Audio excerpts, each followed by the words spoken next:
When we close our eyes for the last time, we face a fragile yet mysterious boundary, the separation between our physical body and the invisible stream of consciousness. In Buddhism, death is not seen as a final end but as a doorway that opens countless new possibilities. Every action, word, and thought we've planted throughout our lives becomes seeds of karma, quietly shaping the journey our consciousness will take next. For those who study Buddhism, death is not as frightening as most people imagine. It only seems terrifying when we don't understand it or prepare for it. That final breath marks the moment when our consciousness leaves the decaying body to seek a new place to dwell. According to Buddhism, this consciousness has no absolute beginning and no permanent end. It flows like an endless current, cycling through countless lifetimes in many forms: human, animal, celestial being, or even rebirth into realms of deep suffering. Buddhism calls this process samsara, the cycle of birth and death. All living beings, driven by ignorance and craving, drift endlessly within this cycle without knowing the way out. What determines where we're reborn isn't an almighty God or some final judgment, but our own karma, the energy of our deeds. Those who cause harm, plant seeds of pain and hatred, carry that negative energy forward and gravitate toward darker realms. Those who live virtuously, keep a pure mind, and nurture compassion and wisdom open the path to better realms, more favorable for practice and awakening. Uniquely, Buddhism does not believe in a fixed, eternal self. What continues from one life to the next is not an unchanging soul but a stream of karmic energy and ever-shifting consciousness, no permanent core, just a flow. So, to understand death is to understand life. When we see that birth and death are just two faces of the same current, we learn to prepare for our last moment by living mindfully here and now, planting wholesome seeds, purifying the heart. In the scriptures, the Buddha taught that life is impermanent, everyone must one day leave this body behind. But if we live without clinging, anger, or ignorance, then death no longer feels like an abyss. It becomes a gate that can lead us closer to liberation, freedom from the cycle of suffering, into the peaceful state of nirvana. These teachings don't just soothe our natural fear of dying, they point to a mindful way of living, cherishing every breath. Because whatever seeds we plant now, we will surely harvest along this endless journey. So, from the Buddhist view, death is neither distant nor dreadful, it is simply the natural continuation of life. A quiet reminder to live each moment fully, wisely, and compassionately. So, what truly awaits us when we close our eyes for the last time? The answer lies within ourselves. Whatever we plant, we shall meet again. And only wisdom, compassion, and mindfulness can lead us through the shadows of life and death, toward the freedom that the Buddha pointed to over 2,000 years ago. One death is the dissolution of the body, but not a complete end. When we think of death, most of us imagine it as a final disappearance, the end of everything we've ever known or experienced. But in Buddhism, the view of death is very different. According to the Buddha's teachings, a human being is not just a body of flesh and bones. This physical form is only one part of a much more complex structure called the five aggregates, known as the five skandhas: form, feeling, perception, mental formations, and consciousness.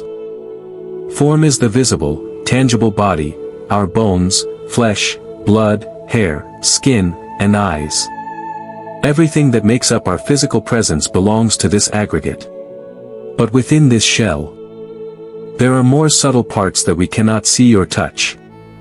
Feeling is our capacity to experience sensations, pain, pleasure, fear, happiness. Perception is our ability to recognize, remember, and interpret the world. Mental formations are the activities of our mind, intentions, thoughts, and will. And at the heart of it all is consciousness, the stream of awareness that keeps us alive, connects us to countless past lives, and opens the door to endless future ones. When death comes, the aggregate of form, the physical body, begins to break down. The body returns to the four elements, earth, water, wind, and fire, the same forces that created it in the first place. But the unseen parts, especially consciousness, do not disappear. This stream of mind, shaped and nourished by all the actions, words, and thoughts we've created in this lifetime, continues on, carrying the imprints of all our good and bad karma. This is why Buddhism teaches that death is not an absolute ending, it is a transition. The physical form is temporary, but the mind, this subtle, formless energy, flows forward. It searches for a new place to take root and continue its unfinished journey. In this sense, every life we live is a preparation for our death, whether we realize it or not. Every deed, every word, every thought becomes a seed planted in our consciousness. When the body falls away, those seeds sprout and guide the mind toward the next realm of existence. If we spend our lives living kindly, helping others, nurturing compassion and wisdom, these wholesome seeds will lead our consciousness toward brighter, more peaceful realms. On the other hand, if we fuel anger, greed, or harm, our stream of mind will be weighed down by negative karma, pulling us into darker, more painful states of rebirth. Seen this way, death is no longer a terrifying abyss, it becomes a doorway that opens to continuation. It is not something we can avoid or delay forever. Whether we are rich or poor, powerful or unknown, we will all reach that moment someday. The difference is, those who understand the Dharma do not face it with panic or regret. They see the body as a temporary garment worn for this life alone. When it tears apart, we let it go and put on a new robe, guided by the karma we've created. This perspective reminds us that how we live now truly matters. Death is not the end, it is a mirror reflecting exactly what we have planted. Everyone leaves this world empty-handed in a material sense. But our mind does not leave empty, it carries all the marks of our deeds, good or bad. So, to understand death deeply is to live each day with more awareness and responsibility. One day, this body will return to dust, but the stream of consciousness will carry us forward, not with the same name or face, but with the true results of every choice we make in this short lifetime. To the bardo, the mysterious transitional state. When the final breath is released and the body begins to break down, the stream of consciousness does not immediately find a new life. In Tibetan Buddhism, this in-between stage is called the bardo, a unique state of existence that lies between the death of one life and the birth of the next. The bardo is not a spirit in the sense of a fixed soul, nor is it a ghost with a visible form. It's understood as a subtle stream of consciousness, freed from the heavy burden of the physical body, yet still fully capable of perception, feeling, and awareness. According to many Vajrayana texts and Tibetan traditions, this transitional state can last up to 49 days, though for each individual, the duration may be shorter depending on their karma and level of spiritual practice. In the bardo, the stream of consciousness becomes like a traveler searching for a new place to settle. It is no longer confined by flesh and bones but remains completely bound by the karma and mental habits created during the lifetime that just ended. If a person practiced meditation, lived kindly, and generated good merit, their experience in the bardo can be light, blissful, and clear. They may be able to observe their own state calmly and find a favorable rebirth more easily. On the other hand, if a person's life was filled with greed, anger, and ignorance, creating harmful karma, the bardo experience can feel frightening, confusing, and painful. The mind may be overwhelmed by hallucinations, fear, and chaotic visions. In Buddhist belief, this moment is extremely significant, because the state of mind in the bardo directly influences where and how the next rebirth will happen. Tibetan teachings describe the bardo in great detail. It is said that the lights, sounds, and visions that appear to the consciousness during this stage are all reflections of one's own mind and karma. If one can remain mindful and recognize these appearances as projections, they are less likely to be pulled into fear and confusion. But without spiritual practice, the mind can easily panic, leading the stream of consciousness toward lower, more painful realms of rebirth. This is why, in many Buddhist cultures, families chant sutras, dedicate merit, and make offerings on behalf of the deceased during this period. Right after death, loved ones may recite the Amitabha Sutra, perform chanting, or repeat mantras for up to 49 days. All of these wholesome actions are believed to create a bright, supportive energy that lights the way for the consciousness in the bardo, giving it strength to let go of fear, release attachments, and find a better rebirth. In many Tibetan monasteries, monks perform rituals based on the Bardo Thodol, known in the West as the Tibetan Book of the Dead. This sacred text describes the entire bardo process in detail and offers direct guidance to help the dying recognize the pure, luminous nature of their mind. If the consciousness can hear and truly understand these teachings, it may even attain ultimate freedom, liberation from samsara, instead of drifting into another cycle of birth and death. However, not everyone has the spiritual capacity to stay fully aware in the bardo. This is why the living have a vital role, to support, chant, dedicate good deeds, and keep the mind of the deceased connected with compassion and clarity. The loving energy of family and spiritual community becomes a light for the one who has passed, helping guide their journey through the darkness of the in-between. Understanding the bardo reminds us to cherish every moment we're alive. Every thought, word, and action becomes the seeds we carry into this mysterious passage. If we live mindfully, build good karma, nurture wisdom and compassion, we won't wander lost and afraid in the bardo.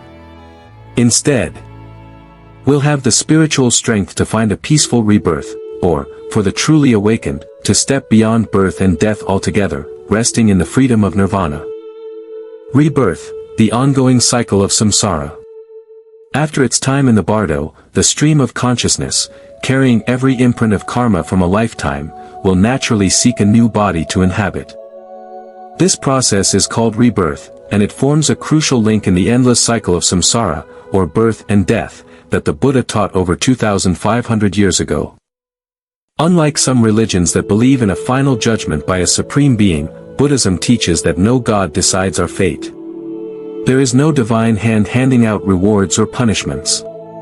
Instead, our own actions, what we do, say, and even think, act as the fairest judge.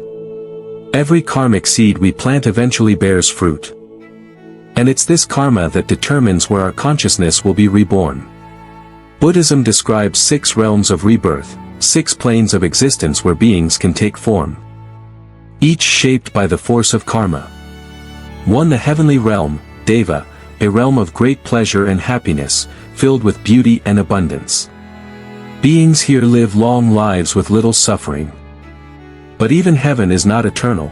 When their store of good karma runs out, they too fall back into lower realms if they have not attained enlightenment.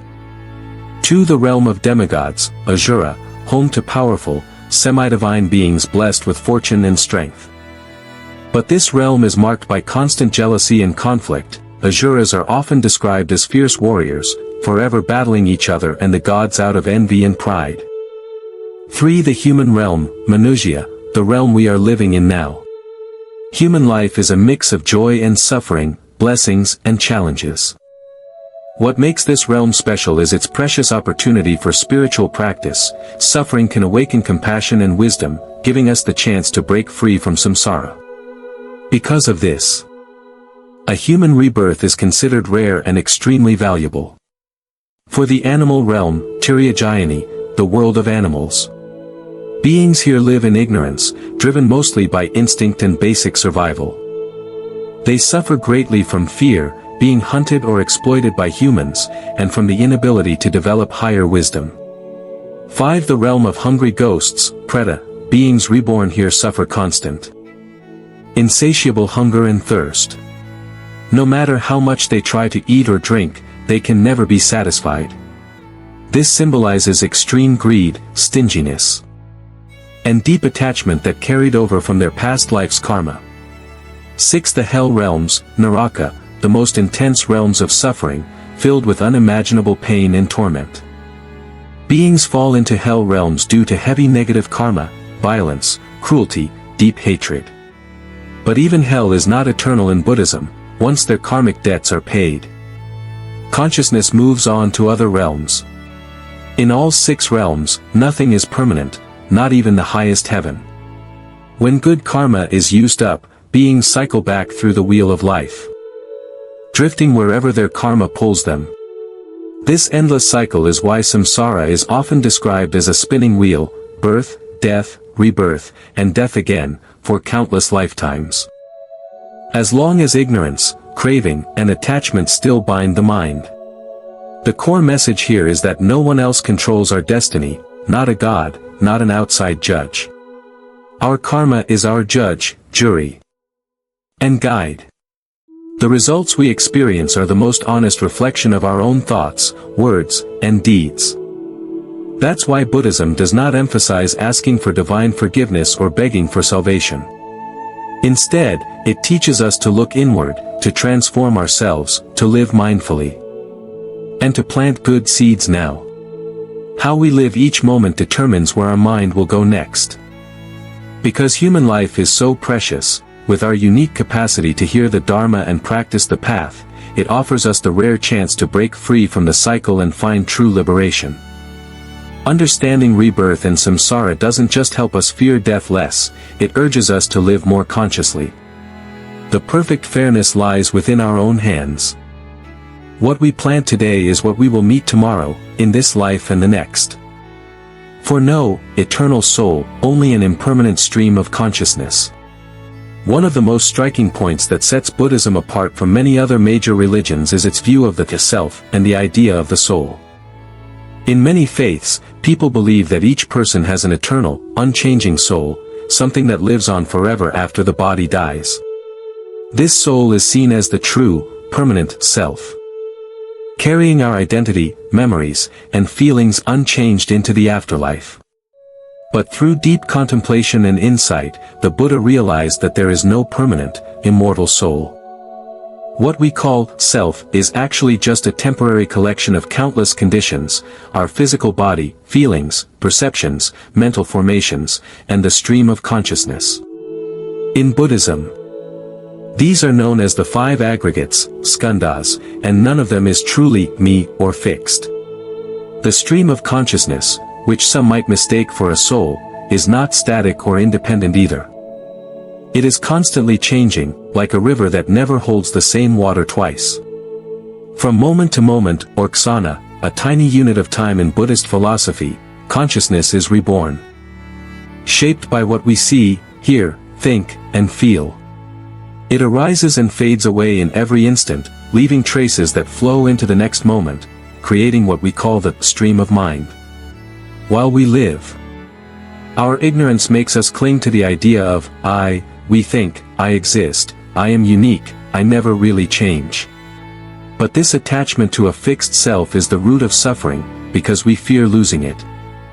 Fear disappearing, fear that there will be nothing left that belongs to me. Yet, if we observe carefully, we see that our body, emotions, thoughts, and memories all constantly shift. The only thing that never changes is impermanence itself. So, what truly dies when we die? The body, the physical form, breaks apart and returns to the elements. The stream of consciousness, the subtle mind, does not vanish but continues moving forward, shaped by karma. It carries all the seeds of good and bad actions we have planted and seeks a new form to inhabit. There is no unchanging soul traveling intact from one life to the next, only karmic energy and mental imprints connecting each life like links in an endless chain. This makes a profound difference. Buddhism does not promise that we, with our exact personality, face, or memories, will live forever somewhere else. Instead, the Dharma teaches us to understand the nature of impermanence and non-self, so that we can let go of attachment and fear when death approaches. From the Buddhist view, death is not losing everything. It is simply a transition, one phase in an endless cycle of causes and conditions. This stream of becoming keeps flowing until we develop deep wisdom, cut through ignorance and craving, and break free from the cycle completely. When this happens, the mind reaches ultimate liberation, nirvana, a state beyond birth and death, where there is no more rebirth. Understanding that there is no eternal soul frees us from clinging to this fragile I. Instead of fearing death, we learn to appreciate each moment of life. To plant wholesome seeds, to cultivate mindfulness, compassion, and insight, so we steadily walk toward true freedom. 5. Death is not frightening if we know how to practice. Throughout his life, the Buddha never taught people to fear death. On the contrary, he pointed out that because everything is impermanent, nothing lasts forever, we should live each day mindfully and meaningfully. Fearing death only makes people cling blindly to this fleeting life, wasting precious moments and falling deeper into attachment, anxiety, and restlessness. What makes death so terrifying for many is ignorance, not understanding the true nature of our body, mind, and the cycle of rebirth. We fear loss and disappearance. We dread leaving behind loved ones, wealth, and status. Some even panic because they have no idea what awaits them after their final breath. But when we contemplate the Buddha's teachings, we see that death is just a doorway, opening for the stream of consciousness to continue its journey. It is not an ending or a dark abyss, it is simply part of the natural law of arising and passing away. That's why Buddhism encourages us to reflect on impermanence every day. Impermanence means everything changes, nothing stays fixed. This body will age, fall ill, and die. Loved ones will part ways, possessions will fade or be left behind. Meditating on impermanence doesn't make life bleak, instead, it reminds us that what's truly precious is the present moment. Knowing this, we learn to cherish every breath, every connection, and to let go of unnecessary anger, greed, and clinging. Facing death with a calm, steady mind is not something that magically happens in our final hour, it is the fruit of a life well practiced. The mindful person does not see death as an enemy to resist but as a wise teacher that urges us to live kindly, wakefully, and with an open heart. This is why, in Buddhism, meditation is one of the best ways to prepare for our last moment. In meditation, we watch our breath, observe our thoughts come and go like passing clouds. We see that feelings, ideas, and the body itself are temporary and ever-changing, just as this body will one day dissolve. Meditation doesn't just bring momentary peace, it trains the mind to be strong and steady, so it won't panic when death draws near. Along with meditation, Buddhism emphasizes the practice of cultivating compassion. Loving kindness is not just warm affection, it is a powerful force that soothes fear and dissolves hatred. A person who sows compassion daily, by helping others, forgiving, and embracing patience, plants countless seeds of good karma. These seeds become a secure foundation, guiding the mind toward peaceful, fortunate rebirths when the body is left behind. Lastly, keeping moral precepts, living ethically and refraining from harming others, is just as vital.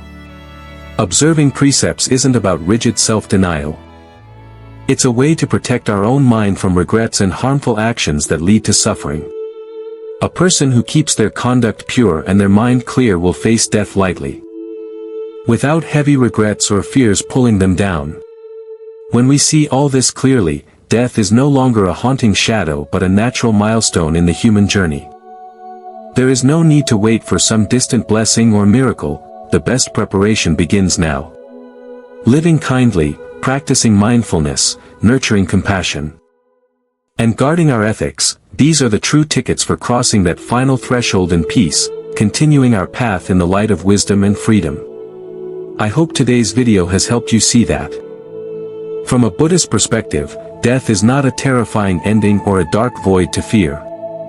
Instead, it is simply another link in an endless chain, a doorway through which our stream of consciousness continues its journey, guided and shaped entirely by the seeds we have planted through our thoughts, words, and actions in this very life.